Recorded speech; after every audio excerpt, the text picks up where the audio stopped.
यहाँ से हम आज चालू करते हैं। आचार्यों ने 2 प्रकार के वीर्य माने हैं, कुछ ने 8 प्रकार माने हैं और कुछ ने सिर्फ उष्ण और शीत माना है।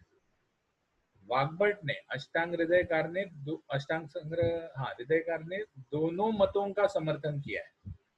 उसने ये भी बोला है कि वीर्य को आप 8 प्रकार के भी मान सकते हो, वीर्य को आप 2 प्रकार के भी मान सकते हो, लेकिन वीर्य वही है जो सबसे श्रेष्ठ या सबसे ताकतवर गुण होता है उस द्रव्य में, वही वीर्य है।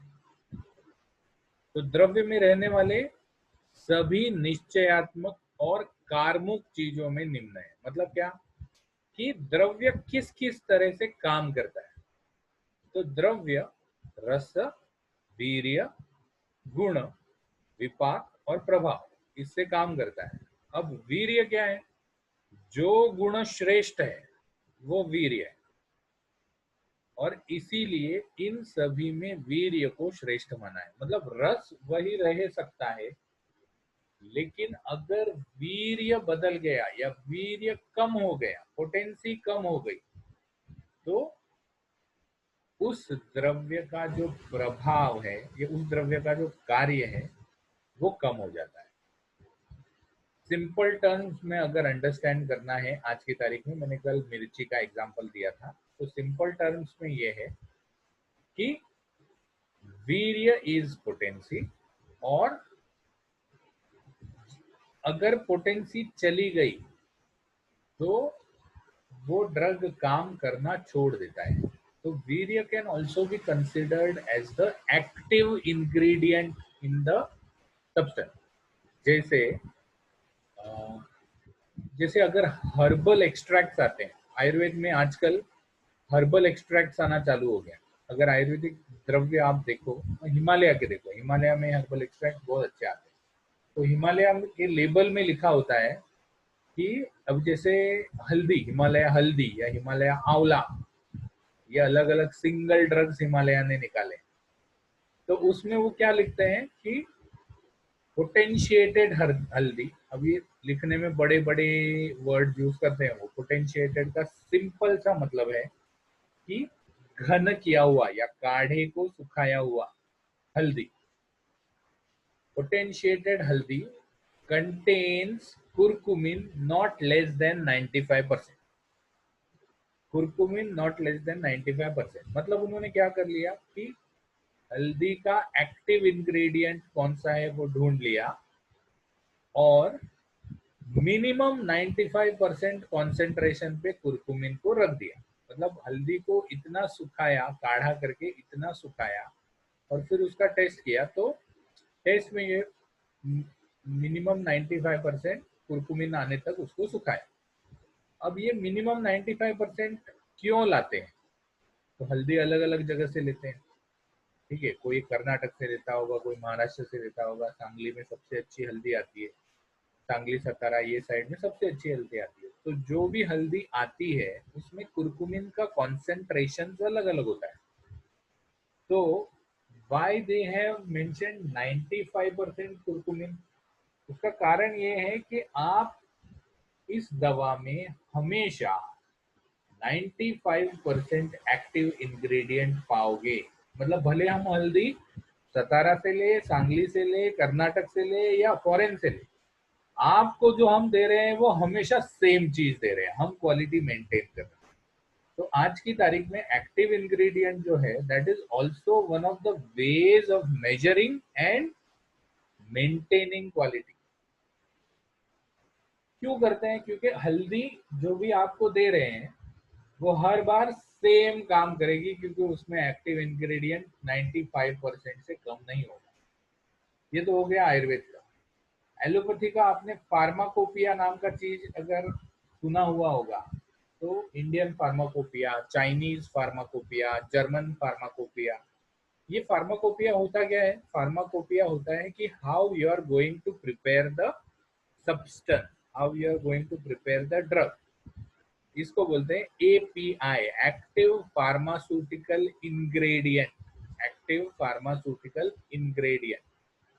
तो ये एपीआई जो है वो उस ड्रग की प्यूरिटी, उस ड्रग की प्यूरिटी को निर्देशित करता है। मतलब जैसे चाइनीज फार्माकोपिया से अगर कोई ड्रग बनाया जाए, pharmacopoeia is a way of preparing the drug, तो चाइनीज फार्माकोपिया से अगर ड्रग बनाया जाए तो उसमें 95% प्यूरिटी को सही मानते हैं, 95% प्यूरिटी को सही मानते हैं। और अगर वही चीज यूएस फार्माकोपिया या जर्मन फार्माकोपिया से बनाया जाए तो उस प्रोसेस को सही तब मानते हैं जब 99% प्यूरिटी आए। 99% प्यूरिटी, प्यूरिटी का मतलब क्या है? जो लोग भी सोने का चीजें पहनते हैं उनको पता होगा कि 24 कैरेट, 22 कैरेट, इसका मतलब सोना कितना है और पित्तल कितना है या तांबा कितना डाला है उसमें। तो 24 सबसे ज्यादा प्योर सोना कौन सा है? 99.999 कैरेट, मतलब जिसमें 100 पार्ट में शायद 0.001 पार्ट तांबा डाला है। अब सोने में तांबा डालने का जरूरत क्यों पड़ता है? क्योंकि नहीं तो सोना already is a soft item, तांबा नहीं डालेंगे तो उसमें अच्छी तरह से आप ये नहीं बना सकते, ऑर्नामेंट नहीं बना सकते। तो इसीलिए वो सॉफ्ट आइटम होने की वजह से उसमें थोड़ा सा तांबा डालना पड़ता है। तो ये जो है सिमिलरली प्यूरिटी में 99% प्यूरिटी, मतलब जब मैं आपको, हाँ सृजल बोलो। नहीं सर, वो तो भूल से हो गया। ओके, तो प्यूरिटी में 99% प्यूरिटी मतलब अगर मैं किसी को कोई एंटीबायोटिक दे रहा हूँ तो एंटीबायोटिक का जो मॉलिक्यूल है वो मॉलिक्यूल 99% प्योर है, 1% उसमें कोई अलग एक्सिपिएंट्स हो सकते हैं, 1% एक्सिपिएंट्स आर पॉसिबल। तो इसीलिए हम अभी आपने पेपर वगैरह में पढ़ा होगा पैंडेमिक के बाद कि India uses 85% of API from China. India uses 85% API from China. Active pharmaceutical ingredient जो है वो 85% चाइना से आता है जो इंडिया में यूज होता है, और only 15% of API is made in India. जबकि India is the number 2 in pharmaceutical industry.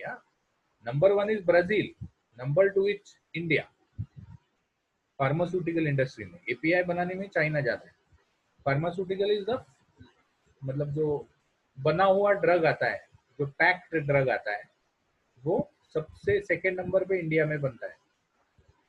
तो इंडिया में इतना सब ड्रग बनने के बावजूद हम 85% एपीआई चाइना से क्यों लेते हैं?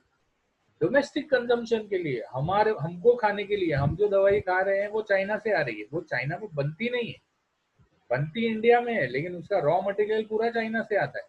क्यों आता है? और हम वो रॉ मटेरियल क्यों नहीं बना सकते? हम वो रॉ मटेरियल बना सकते हैं, लेकिन प्रॉब्लम ये है कि हमारा जो एक रॉ मटेरियल इंडिया में बनता है वो 99% प्योर होता है, और हमारा जो फार्माकोपिया है वो 95% प्योरिटी को ओके बोल देता है। तो इसीलिए हम 99% वाला चीज एक्सपोर्ट कर देते हैं।